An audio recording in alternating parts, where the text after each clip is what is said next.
Hello বন্ধুরা, বাড়িতে কিন্তু আমরা সবাই জামা কাপড় গুছিয়ে থাকি, কিন্তু আজকে আমি তোমাদেরকে একটু অভিনব কৌশলে জামা কাপড় গোছানোর টিপস শেখাবো।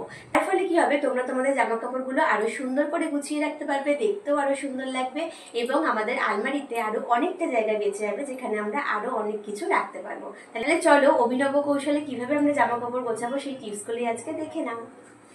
বন্ধুরা, আমাদের ব্যবহার করা যে হালকা কমফোর্টারগুলো থাকে সেগুলো কিন্তু আমরা খুব সুন্দর করে গুছিয়ে রাখতে পারি। তাহলে কিন্তু বিছানার পাশে যখন সেটা আমরা গুছিয়ে রেখে দেবো, এটা কিন্তু দেখতেও খুব সুন্দর লাগবে।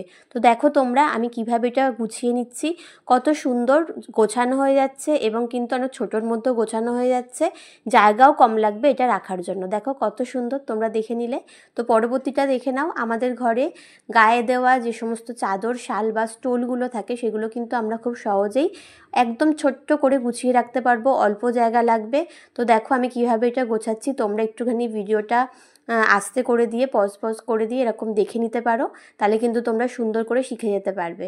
তো দেখো, এরপরে আমি একটা সোয়েটার তোমাদেরকে ভাঁজ করে দেখাচ্ছি। শীতকাল চলে যাওয়ার পরে যখন আমাদের শীতের জিনিস অনেক কিছু গুছিয়ে গুছিয়ে রাখতে হয়, অনেক জায়গা লাগে। তো তোমরা এই পদ্ধতি অনুসরণ করে যদি, এই টিপসগুলো ফলো করে যদি গুছিয়ে রাখো সোয়েটার বা যে কোনো জামা কাপড়, তাহলে কিন্তু তোমাদের জায়গা অনেক কম লাগবে এবং যেখানটা তোমরা গুছিয়ে রেখে দেবে সেটা কিন্তু দেখতেও খুব সুন্দর লাগবে।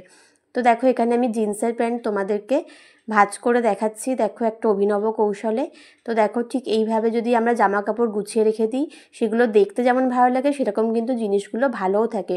অনেক সময় উল্টোপাল্টা গুছিয়ে রাখার ফলে কি হয়, সেই জামা কাপড়গুলো কুঁচকে যায়, ভাঁজ হয়ে যায় এবং আমাদেরকে পরার আগে আবার আয়রন করতে হয়। যেমন দেখো, এরকম শার্টগুলো, কটনের শার্টগুলো যদি আমরা এইভাবে গুছিয়ে রেখে দিই, তাহলে কিন্তু আমাদের আবার পরার সময় আয়রন করার কোনো দরকার পড়বে না। সুন্দর সুন্দর ভাজে ভাজে থাকবে এবং আমরা যখন কোথাও বেরোবো বার করবো আর জাস্ট পরে নেবো। তো দেখো কি সুন্দর ভাঁজ হয়ে গেল। এরপরে দেখো, একটা টি শার্ট তোমাদেরকে ভাঁজ করে আমি দেখাচ্ছি। আর দেখো, এই টি শার্টটা ভাঁজ করতে করতে আমি তোমাদের কিছু কমেন্ট পড়ে নিচ্ছি, আর তোমরাও দেখতে থাকো আমি কিভাবে টি শার্টটা ভাঁজ করে নিচ্ছি। দেখো, একদম ছোট্ট করে ভাঁজ করে নেবো, অল্প জায়গার মধ্যে তোমরা এটা রেখে দিতে পারবে। তো দেখো, এইটা যতক্ষণ আমি ভাঁজ করছি, চলো তোমাদের কিছু মূল্যবান কমেন্ট পড়ছি। আর তোমরাও যেখান থেকে আমার ভিডিওটা দেখছো সেটা কিন্তু তোমরা কমেন্ট করে জানাতে ভুলো না, আর ভিডিওটা কেমন লাগলো সেটাও কিন্তু জানিও। পারমিতা রয় লিখেছে, দারুণ আইডিয়া, অনেক অনেক ধন্যবাদ। ছবি বোস লিখেছে, অসাধারণ তোমার টিপস, নদিয়া থেকে, অনেক অনেক স্বাগত তোমাকে। চলো এরপরে কারা কমেন্ট করেছে দেখে নেই। রুমা সাহা, খুব ভালো লাগলো। সুদেশনা মণ্ডল, আমিও করে দেখব, ভালো লাগলো। রিঙ্কি দাস লিখেছে, অনেক সুন্দর হয়েছে দিদিভাই। মৌমিতা মণ্ডল লিখেছে, দারুণ সুন্দর টিপস, অনেক অনেক ধন্যবাদ তোমাদের সবাইকে এত এত সুন্দর কমেন্ট করার জন্য। আর যারা আমার ভিডিওটা এখন দেখছো তারা কিন্তু অবশ্যই কোথা থেকে দেখছো আমাকে জানিও। আর দেখো, তোমাদের কমেন্ট পড়তে পড়তে কত সুন্দর আমি টি শার্টটা ভাঁজ করে নিয়েছি। এইভাবে তোমাদের টি শার্টগুলো ভাঁজ করলে জায়গাও কিন্তু অনেক কম লাগবে। তাহলে চলো বন্ধুরা, আজকের এই অভিনব কৌশলে জামা কাপড় গোছানোর টিপসগুলো তোমাদের কেমন লাগলো অবশ্যই কিন্তু আমাকে কমেন্ট করে জানিও।